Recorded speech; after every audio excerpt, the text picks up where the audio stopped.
If you just bought a brand new Jax EN7, congratulations, you're officially ahead of the game. 380 bucks is a ton of money. Anyway, in this video, I'm going to be walking you through the next steps of taking care of this baseball glove. I'm going to help you break it in. Japanese baseball gloves vary a ton from American baseball gloves, and they need to be broken in with care, especially this Jax right here, so I'm going to show you how to do that properly. First and foremost, however, though, if you know anything about me, you probably know that I didn't just go out and spend $380 on this glove. So you're probably thinking, Raptured, how the heck do you have this glove? And that is the company I'm going to be shouting out today. Really quick, huge shout out to Blackbeard's Glove Work. Again, this company is insane. If you call it a company, I'm not even sure. They have an Instagram account, by the way. Go check them out, drop them a follow, because they're sick, and they sent this over. I'm breaking it in for them, and I am excited. So let's get into the video and show you actually how to break this sweet piece in. Pause the video. For those that don't have a Jax but are considering getting one, you need to check this out. This is so cool. Let me show you. So the first and easily the coolest aspect of this glove is that they come pre-flared. I think they're the only glove brand that comes pre-flared. If you look, the pinky is flared and even the thumb bends out a tiny bit. And no, I did not do that. You can go look at any Jax that comes brand new. If you order it yourself, it'll come pre-flared, and this is also not broken in. Like, it is stiff and 100% not broken in. So these come pre-flared. It also saves you time on breaking in because I don't have to flare it. The second thing is the additional thumb loop on this thing. Hold on a second. I actually gotta come closer to show you. So we all know gloves come with a thumb loop and a pinky loop, but it has a second thumb loop. I don't know how that's possible. Actually, please let me know what this means, because I've been trying to figure out what the second thumb loop means. I've heard it has to do something with the web, but literally we have two thumb loops. I don't know what that does, but it is so cool. And the third thing is like incredibly helpful. These things come with a pocket. No gloves come with a pocket. They come with a pocket already for you. You don't have to break in a pocket because it comes with one. Literally, Jax is trying to set you up for hence the perfect break-in. And the very last thing about this is just how square it is. The entire heel is like already a 90-degree angle. Let me show you a little closer. In this specific glove, I have a distinct pinky hinge and a distinct thumb hinge. So it's gonna be the easiest thing in the world to just simply hit both of those hinges and just start breaking them in. It's perfect. And now that I've showed you every last aspect of this glove, it's actually time to break it in. I'm going to show you exactly how I'm going to break it in. So if you've ever looked up how to break in a glove, you've probably heard that you need hot water, and that's actually not true. They say to use room temperature, but I want my own style, so I use just slightly warm water. So to get it wet, you just simply put it under, and we're not looking to drench this. Just when you see that some of the leather is getting wet, that is perfect. Okay, so the tool I use is a mallet. These are super cheap. You can get them on Amazon. But if you don't, you can just simply use something like this. This is a like 5-pound dumbbell and it's covered in rubber. Just don't use a metal one because that won't be too good for the glove. But a rubber dumbbell will be good. I actually used that dumbbell for a long time before I started breaking it in. But this is actually just a little bit better. Okay, really quick. This is a small detail, but you need to listen up. You're going to want to untie all of these laces right here. If you've ever seen gloves with like laces that have been pounded on, they turn flat. It doesn't affect the glove, it just looks terrible. So something like that, the lace up here where I'm gonna hit, the laces here and here, just untie those and you can just tie them later. But now we can actually start breaking it in. This is gonna be the fun part. I would say hit here, but the good thing about Jax's is they already come with a pocket, so we can start on our two hinges. This is where you want the glove to close. So I essentially want the two fingers to move, but I want all that to stay flat. Oh, by the way, going two in the pinky, and it's gonna close thumb to ring finger. So to do that, take your thumb, make sure all this stays flat, and fold the thumb down like that, and that is where you're gonna wanna hit. So just something I do want to point out is when you're hitting these gloves, don't be afraid to take like absolute hacks. You want to hit the glove hard, because if you're just hitting it like this, trust me, that's going to do nothing. I've seen people do that. It does absolutely nothing. And that's why it takes them like multiple days to break it in. If you hit it hard, it'll break in quickly. And now for the pinky side, we're going to want to just fold it right down here. Actually, this shows where a hinge should be. So right there where those two laces meet, that's where you want to fold it down. And then you're just gonna hit right there.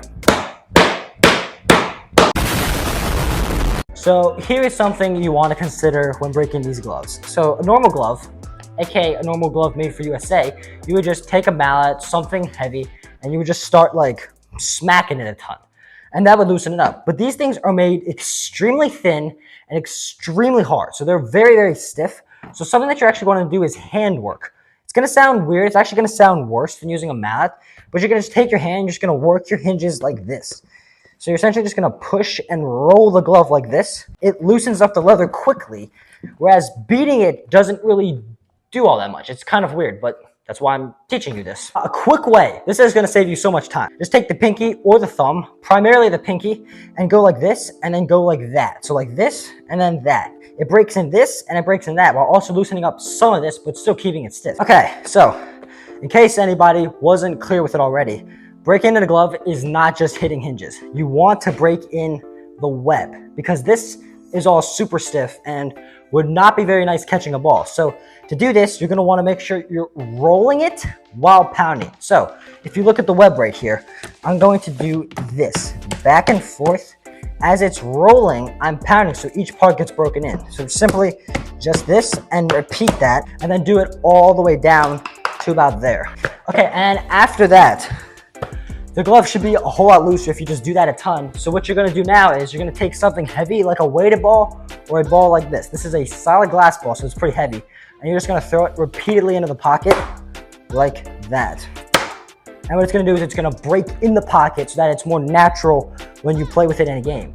So just do that a ton, then we can move on to our next step.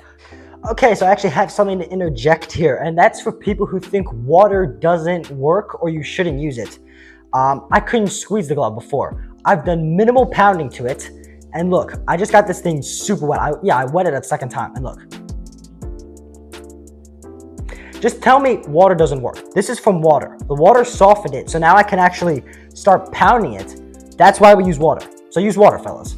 And now it's actually finished. I'm done breaking it in, and let's just say it feels amazing. So when you're done breaking your glove in, it's still going to be very soaked. So what you're going to do with it next is you're just going to let it dry.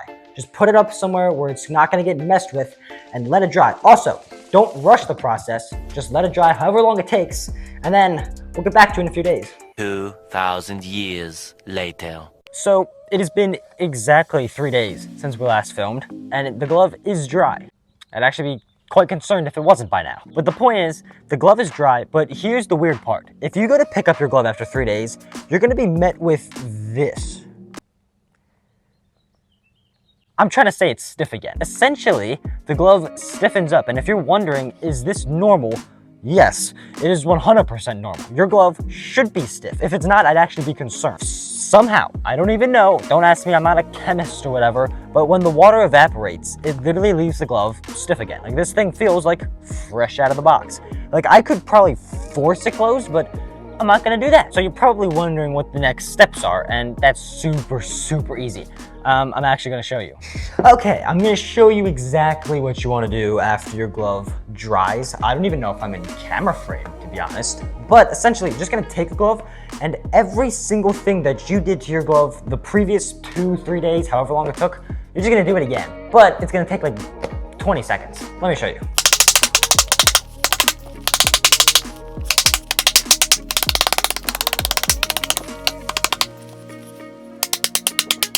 You saw how the glove was before, no cuts on the time lapse, and bam. I can actually close it now. Dude, this pocket feels insane. I don't think I have to remind anybody this is a righty glove and I'm a lefty. This still feels crazy. Like, Jax, completely different planet. We're on to our next step now. And that is goodness. And that is conditioning your glove. Essentially, glove conditioner. It's super easy. Like I said, you don't even need Sarna, but Sarna is the best. Now, I've made so many videos on breaking in gloves that people know enough about glove conditioning. If you don't, I have an entire video dedicated towards it, so go watch that. But essentially, you're just gonna condition your entire glove. Actually, please do not skip this step. Your glove is gonna be so much better with it. It will also last longer. So, and then we're just about done. And now it is finally conditioned and it is done. We're done the break-in. Essentially, all I would recommend to anybody after every single break-in is go play catch, because that's gonna make it feel the most like broken in.